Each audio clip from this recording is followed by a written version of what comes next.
Well, hello there, boys and girls. Another day, and I am back on here with another read aloud for you. I know they've kind of been getting later in the day, but distance learning, man, takes up a lot of my time. So, the story I have for you today, I think, is great for everything that's going on. Also, I apologize for my sweatshirt and my hat. Like yesterday, Miss Lorenz is doing some painting, like I said in my flip grid today, around the house, so trying to get some stuff done since I'm home. Which kind of brings me to our story for today. The story's called Are We There Yet? And it's a story, by a Caldecott medalist, Dan Santat. And I love this story for a lot of reasons, but I picked it out for today because I know a lot of us are getting kind of restless being at home and wondering like what's next, like when can we go out, when can we play, and so I thought this would be a great book. It's got a really cool message to it, and I think you guys will really like the book challenge for it today. So let's read Are We There Yet?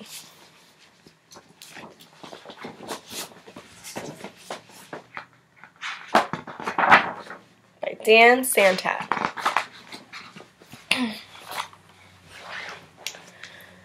The car trip to visit Grandma is always exciting, but after the first hour, it can feel like an eternity.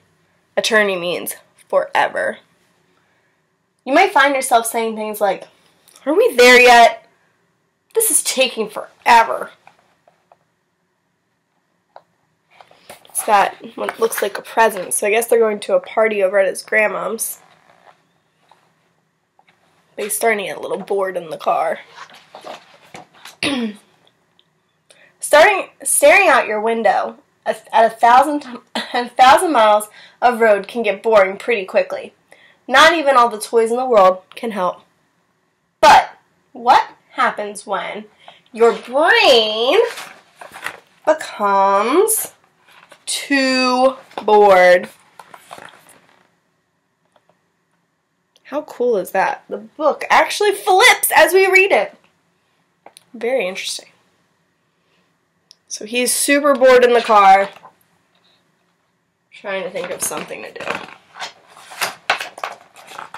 Minutes begin to feel like hours. I'm bored. And like, look at all the stuff going by. He's got trains and cowboys. Mom and Dad have turned into like pioneers. They've got like bonnets and cowboy hats on. So I wonder if the little boy's starting to daydream a little bit. Pretend it's more exciting than it really is. Hours feel like days. I feel sick. Now he's on a pirate ship. So these pirates coming after them. Mom's looking out the window super crazy. She's got like a bandana on and Dad's got a pirate hat on, so he's still bored in the back seat.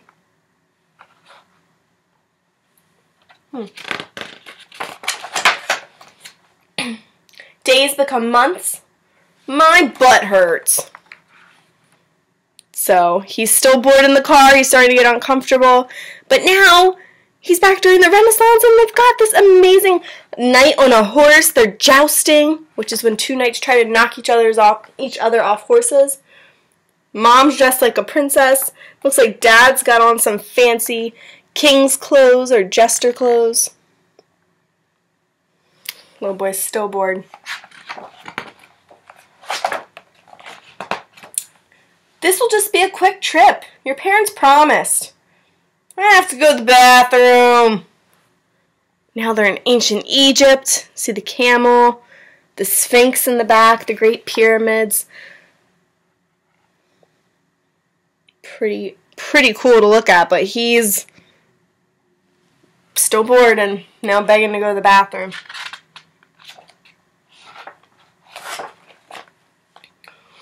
Roar! But it feels like it's a million years. Now he's got a monkey in his car. And Mom and Dad are looking around quite scared. He's not even sure what's going on. I wonder what they'll see. Oh,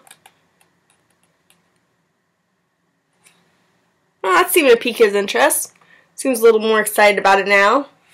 Checking out these dinosaurs. Got little hearts. They love each other. Thinks he's cool. So he wasn't joking. It does sometimes feel like a million years. Mom and Dad look pretty terrified. And they're also dressed like cave people. So they've got like brown fuzzy clothes on. So take a second to savor the moment you're in. Savor means to enjoy. This will help make time fly by quickly. So now they were going backwards in time, and now they're starting to move forwards in time. So here we see some, looks like Trojan warriors. And a dinosaur. Guess the dinosaur decided to come with them. This was the Ice Age.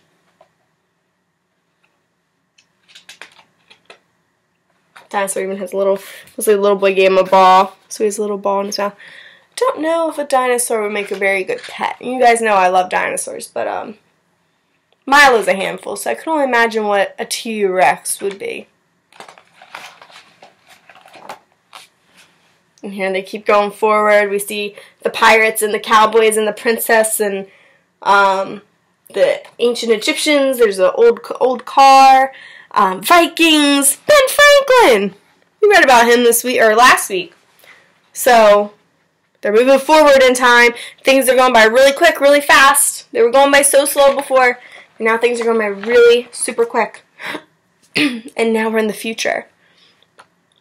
Maybe it will fly by too quickly.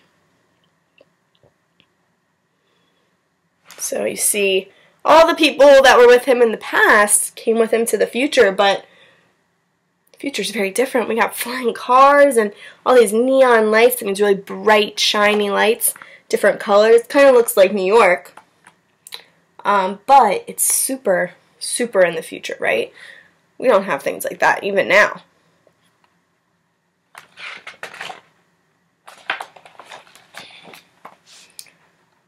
There's a little boy's parents. They look like astronauts or some sort of space people, robots. The little boy runs out of the car, and he's walking around, enjoying the area, really mesmerized, which means he's like in awe, just looking around like so impressed and shocked by what he sees. And then he gets to this little house. It says 257 Kaplan Avenue. That's Grandmom's address. That's where his grandmom was, but it doesn't look like a house. It's not here anymore.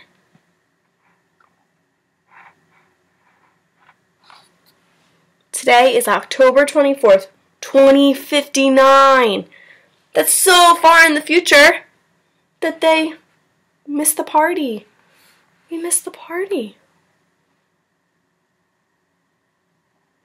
So he was so bored, he couldn't wait to get there. He's just beside himself, can't handle it. And finally, it speeds up, but it speeds up too quick. It was taking forever, now it took not enough time. So now they're way too far in the future. He missed the party, he missed his grandmom. He's obviously very upset. And he gets into the car with his parents, and his mom says, "Don't worry, we're not there yet, but we'll be there soon." So I wonder what Mom and Dad have in store. Little boy's in the back of the car. He's got a big yawn. Oh. Little monkey yawns. Yawn. The road is full of twists and turns, and you never know where life may take you.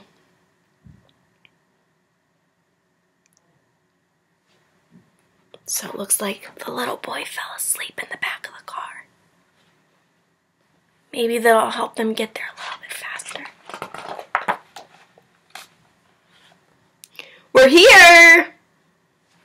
Looks like the little boy wakes up. He's so excited. So sit back and enjoy the ride.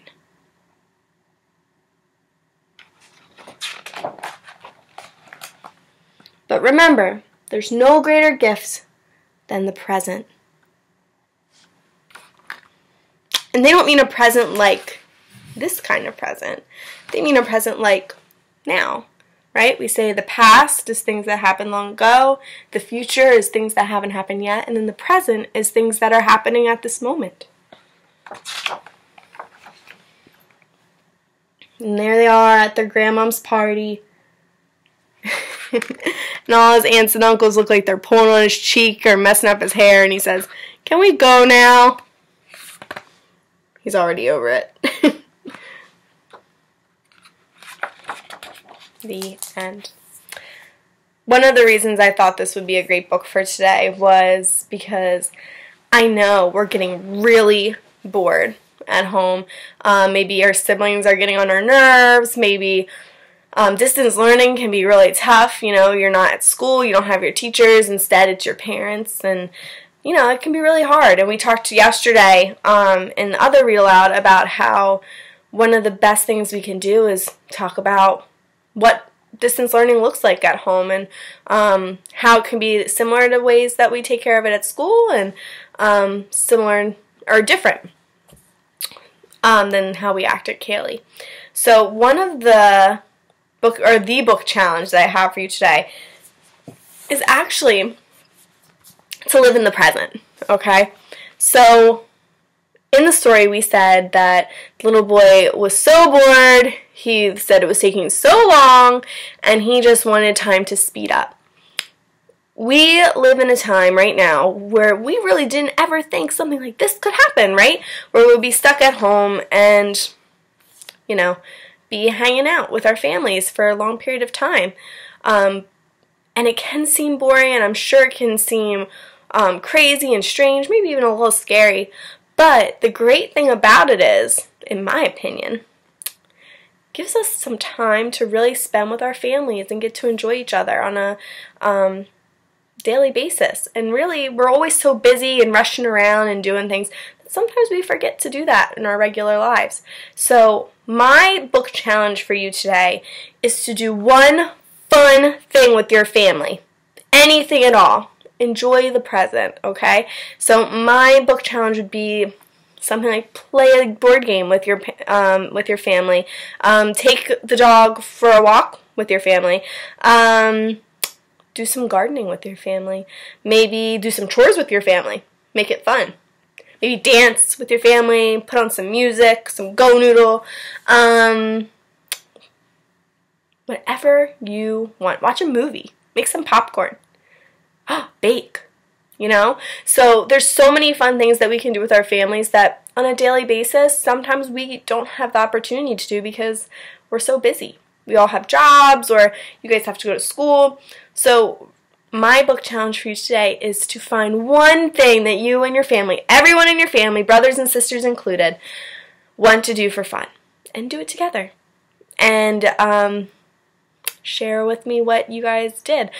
Some of you already answered to the Flipgrid question I posted earlier today. If you haven't yet, you can include it in your Flipgrid message to us on how you guys are doing. Alright, so I hope you enjoyed the story today, and I look forward to seeing you guys tomorrow with a new story for you. Okay? Let's keep reading together and have a great evening, guys. Bye!